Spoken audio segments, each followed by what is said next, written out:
समुद्र के नीचे सड़क, मुंबई से दुबई सिर्फ 2 घंटे में। दोस्तों, क्या आपने कभी सोचा है कि आप इंडिया से दुबई बिना फ्लाइट के सफर करेंगे या फिर रेल से सफर करेंगे? शायद ही कभी किसी के मन में ऐसा ख्याल आया होगा, लेकिन जैसे जैसे टेक्नोलॉजी एडवांस हो रही है वैसे वैसे हम नए मकाम हासिल कर पा रहे हैं। हाइपरलूप ट्रेन और ड्राइवरलेस फ्लाइंग कार के बाद अब यूएई फ्यूचर के एक और ड्रीम प्रोजेक्ट पर काम करने की प्लानिंग कर रहा है। और अगर ये प्लानिंग कामयाब हो जाती है तो फिर जल्दी ही आप मुंबई से दुबई के बीच सफर कर पाएंगे, वो भी उस ट्रेन से जो समंदर के नीचे से दौड़ेगी।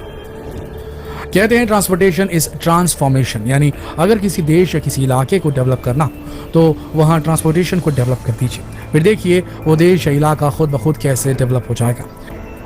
वैसे भी आजकल तो ट्रांसपोर्टेशन एक अलग ही लेवल पर विकसित हो गया है, वरना कुछ साल पहले फ्लाइंग कार के बारे में कौन ही सोच सकता था भला।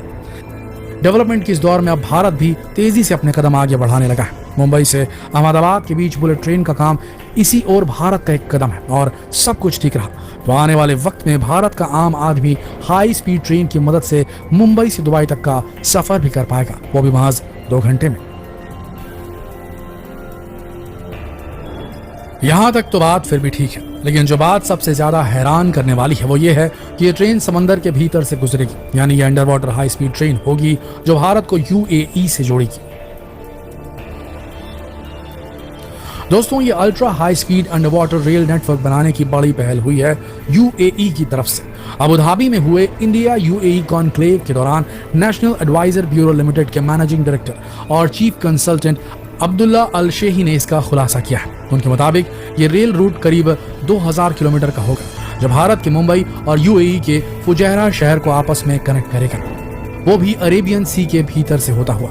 दोस्तों, ये एक मेगा प्रोजेक्ट है और बहुत महत्वाकांक्षी भी, क्योंकि एक बार ये प्रोजेक्ट तैयार हो गया तो फिर मुंबई से यूएई मात्र 2 घंटे दूर रह जाएगा। वैसे इस मेगा प्रोजेक्ट को लेकर कई बड़े सवाल और चुनौतियां भी सामने आई हैं, और उन पर बात करें उससे पहले ये जान लेना जरूरी है कि इस ultra high speed under water rail network के फायदे क्या होंगे।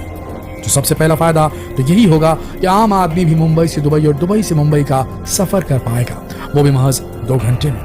दोस्तों, ये प्रोजेक्ट एक पाथ ब्रेकिंग प्रोजेक्ट होगा, जिससे दोनों देशों के बीच ट्रेड के लिए सीधी कनेक्टिविटी हो जाएगी, क्योंकि इनके बीच गुड्स का ट्रांसपोर्ट बढ़ जाएगा। दोनों देशों के बीच इंपोर्ट एक्सपोर्ट आसान हो जाएगा।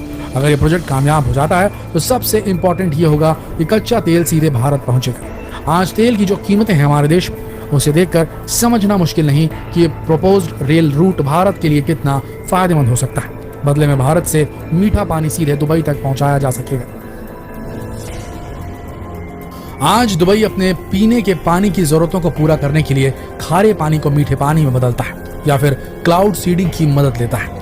इस काम में उसकी काफी दौलत खर्च होती है, क्योंकि ये प्रोसेस काफी महंगी है। लेकिन एक बार जो ये प्रोजेक्ट पूरा हो गया तो फिर भारत की नर्मदा नदी का मीठा पानी दुबई तक आसानी से एक्सपोर्ट हो जाएगा,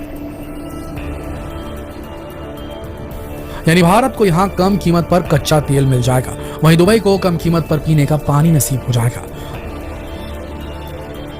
तो इस तरह इस प्रोजेक्ट से दोनों देशों का भरपूर फायदा होगा। अब जरा इस प्रोजेक्ट में आने वाली चुनौतियों पर भी गौर फरमा लेते हैं, क्योंकि ये मुद्दे भी काफी अहम होने वाले हैं। क्या होगा अगर समंदर में सफर के दौरान ये ट्रेन किसी हादसे का शिकार हो जाएगी? तब कैसे समंदर के भीतर लोगों तक मदद पहुंचाई जाएगी? क्या होगा अगर कोई प्राकृतिक आपदा आ जाए, यानी अगर सुनामी आ गई, फिर कैसे पानी के भीतर इस हाई स्पीड ट्रेन के मुसाफिरों को रेस्क्यू किया जा सकेगा? इन सवालों का जवाब तलाशना भी बेहद जरूरी हो जाता है। एक्सपर्ट्स मानते हैं कि 2000 किलोमीटर लंबे इस रेल रूट में दोनों देश बीच बीच में अपने चेक पॉइंट्स बना सकते हैं, ताकि अगर कोई हादसा हो जाए तो तुरंत ही लोगों तक मदद पहुंचाई जा सके। दूसरा ऑप्शन ये भी सुझाया गया है कि शुरुआत में कुछ सालों तक दोनों देशों के बीच इस रूट का इस्तेमाल सिर्फ गुड्स ट्रेनों के लिए किया जाएगा, ना कि किसी पैसेंजर ट्रेन के लिए। एक बार जब इस नतीजे पर पहुंच जाएं कि इस रूट पर ट्रैवल करना ठीक है, तब जाकर प्रॉपर टेस्टिंग के बाद इसे पैसेंजर ट्रेनों के लिए खोला जाएगा।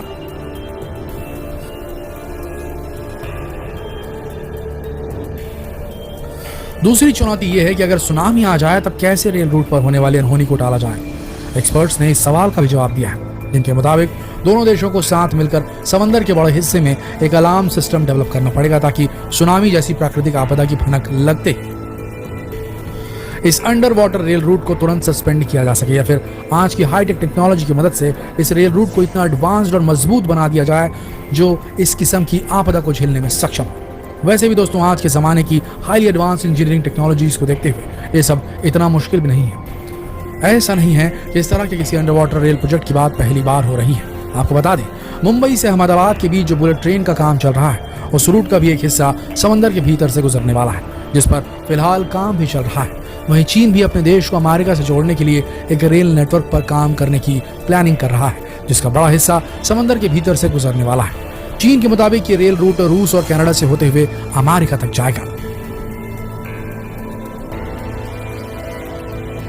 यहाँ दोस्तों, आपको तुर्की के इस्तांबुल जैसे शहर के बारे में भी जानना बेहद जरूरी है, जहां बन रहा यूरेशिया टनल आपको ये साबित कर देगा कि ultra high speed under water rail network कोई दिमागी फितूर नहीं जो पूरा नहीं हो सकता।